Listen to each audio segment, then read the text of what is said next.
કેમ છો દોસ્તો, હું છું પાર્થ દવે અને સિનેમા સાહિત્યમાં તમારું સ્વાગત છે. મારી સાથે છે આર્જવ ત્રિવેદી અને એમની ધબકારો ફિલ્મ રિલીઝ થવા જઈ રહી છે 1 મેના ગુજરાત સ્થાપના દિવસે. આપણે તેમને છેલ્લો દિવસથી કરી અને ઉમરો, હેલારો અને અઢળક ફિલ્મોમાં જોયા છે. સૌથી પહેલાં વેલકમ સિનેમા સાહિત્યમાં. Thank you so much. અભિષેકભાઈ સાથે, અભિષેક શાહ સાથે ત્રીજી ફિલ્મ. જી અભિષેકભાઈ સાથે ત્રીજી ફિલ્મ.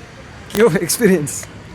અદ્ભુત એક્સપિરિયન્સ છે, કેમ કે અમુક વખતે આ લગભગ બધાને પ્રશ્ન છે અને જ્યાં તમને કામ પ્રોસેસ બંને અદ્ભુત લેવલે થતું હોય, બહુ ગજબ લેવલની એમની સિનેમાને પ્રત્યે લાગણી છે અને સમજણ છે, તો ત્યાં એ જગ્યા પર એવા વ્યક્તિ સાથે કામ કરો તો તમને બહુ જ બધું શીખવા મળે અને સમજવા મળે. જેમ આપણા મોટાઓ આપણને કહેતા કે જેવા સાથે રહો તેવા થાવ, એટલે વ્યક્તિ તરીકે અને આર્ટના એક માણસ તરીકે બંને વસ્તુ એટલી અદ્ભુત છે એમની પાસે કે હું તો નસીબદાર સમજું છું મારી જાતને કે એમની સાથે હું ટચ બ્લેક 3 ફિલ્મો કરી શક્યો છું ને આગળ પણ કરતો રહું, અને ફિલ્મો કરતાં અમે એકબીજા સાથે આવી રીતે સંબંધથી જોડાયેલા રહીએ.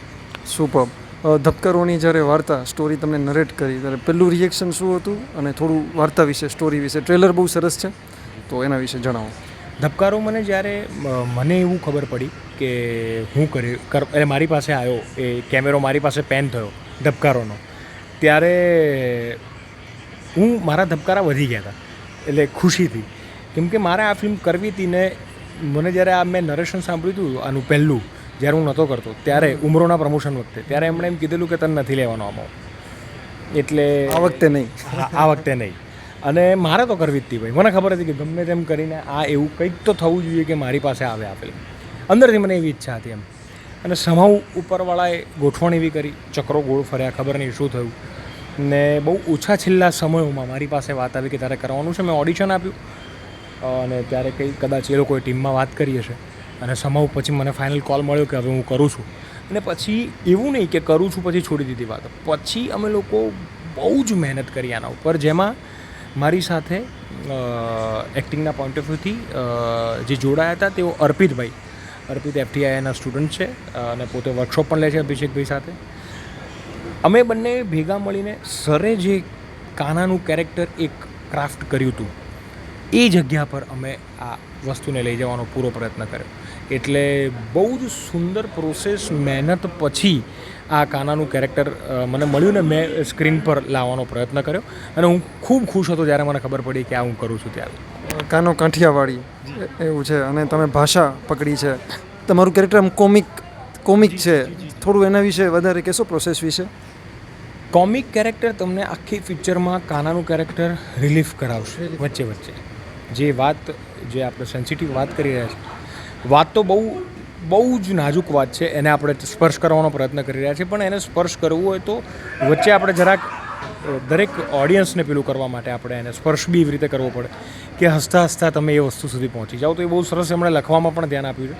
એટલે મારું કેરેક્ટર બધાને હસાવશે, બહુ જ મજા કરાવશે. અને આપણે ચાર્લી ચેપ્લિનની વાત તમને ખબર હતો કે જે સૌથી વધારે હસાવતા હોય, કે જે હસતા હોય, એ ચહેરાની પાછળ જુઓ તો અંદર બહુ દુઃખ છુપાયેલું હોય છે. તમને કાનો છેક સુધી હસાવશે અને પછી એક સમય પછી એવું રડાવશે કે તમને તમારા આંસુ રોકાશે નહીં. દેવેન ભોજાણી સાથે થ્રુ આઉટ તમે છો, ડાયાભાઈ એમના કેરેક્ટરનું નામ છે. કેવો એક્સપિરિયન્સ રહ્યો એ આખો? બિલકુલ અમેઝિંગ એક્સપિરિયન્સ. ડાયાભાઈનું કેરેક્ટર અને અશોક પટેલ બે કેરેક્ટર છે એમના, કે પહેલાં એમનું નામ હોય છે અશોકભાઈ અને પછી એ પાછા જ્યારે આવે છે ગલ્ફથી ત્યારે એમનું નામ, જે એમનું મૂળ નામ વતન છોડીને ગયા હોય છે ત્યારે અશોકભાઈ કર્યું હોય છે, પછી ડાયાભાઈ હોય છે. તો મને દેવેન સર સાથે જો પર્ટિક્યુલર કરવાની વાત કરું કામ, તો મને ઉડનછુમાં લાભ મળેલો, પણ હું બહુ થોડો વસવસો મારામાં રહી ગયો હતો કે મારે સર સાથે સ્ક્રીન શેર કરવાનું ના થયું, કેમ કે એમને તો જોઈને આપણે મોટા થયા છે, આપણે સારાભાઈ વર્સેસ સારાભાઈ હોય કે બધી અનેક સિરિયલો કે પિક્ચરોમાં, તો દિલથી બહુ ઈચ્છા રહી ગઈ હતી. અને મેનિફેસ્ટેશન જેવું તમે કહો કે વોટ એવર, સમહાઉ એવું થયું કે આ ફિલ્મની અંદર બધા જ સીન મારા એમની સાથે છે.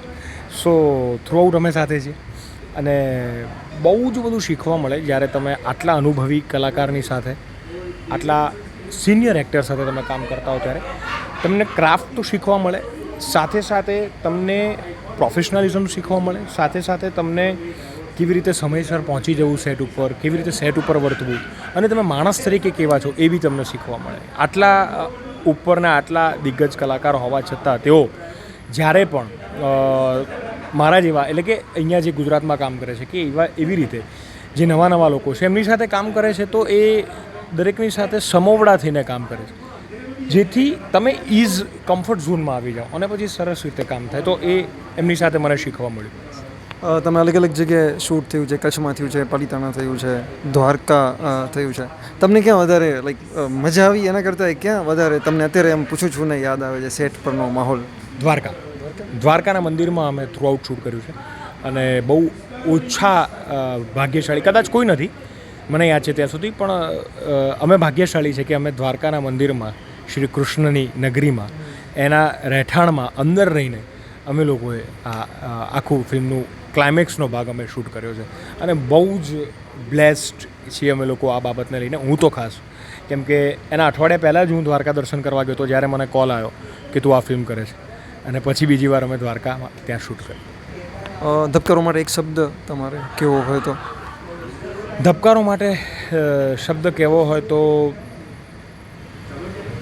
ધબકારો જે શબ્દ છે ને એ જ એને પુરવાર કરે છે, કેમ કે ધબકારો હૃદયની બહુ નજીક હોય છે. એટલે આપણા જીવનના દરેક એવું કહી શકાય કે એને એક બીજો શબ્દ કહેવો હોય તો શ્વાસ.